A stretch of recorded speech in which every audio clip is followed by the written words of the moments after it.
I'm Assistant Commonwealth's Attorney Dan Laren with Assistant Commonwealth's Attorney Katie Webster, once again here with Case of the Week.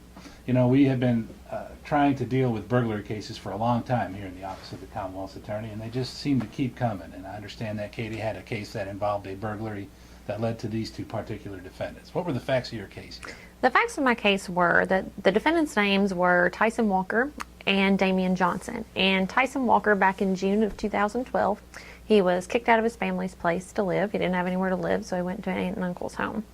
And he repaid the family by stealing some of the jewelry that belonged to the aunt. And they found out by finding a pawn slip where he had pawned the jewelry.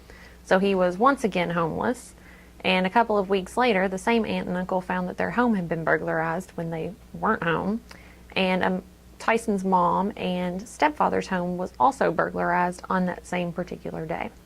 So they immediately suspected that the defendant was the one who had done this, but he wasn't arrested for a couple of months. A couple of months later, in August, he did the same thing again. He went back and burglarized the aunt and uncle's home. But in that period of time, the aunt and uncle decided that they would install a video camera surveillance system in their home. So they were alerted one day that the system had found an intruder. They looked on their camera and saw their nephew roaming around their home with some of their items. So they called police. Mr. Walker was with Mr. Johnson at the time. He had brought Mr. Johnson along with him to help him in this endeavor. And they were basically caught red-handed. They were caught down the street from the home with a lot of items belonging to his aunt and uncle, Mr. Walker's aunt and uncle. So what crimes did the police charge in this case? They were charged with, Mr. Walker was charged with 3 counts of burglary, second for the 3 burglaries, and he was charged with 1 count of receiving stolen property, D felony, for one of the items of jewelry that he'd taken from his aunt. Mr. Walker was charged with the 1 count of burglary, second. He was also charged with receiving stolen property because a different aunt's home was burglarized. They never knew who exactly committed the burglary, but Mr. Johnson was the one who came up with a piece of jewelry from that burglary and pawned it. How about that? Mm-hmm. Okay, well, how did the case progress through the criminal justice system here? It went along for a pretty good time.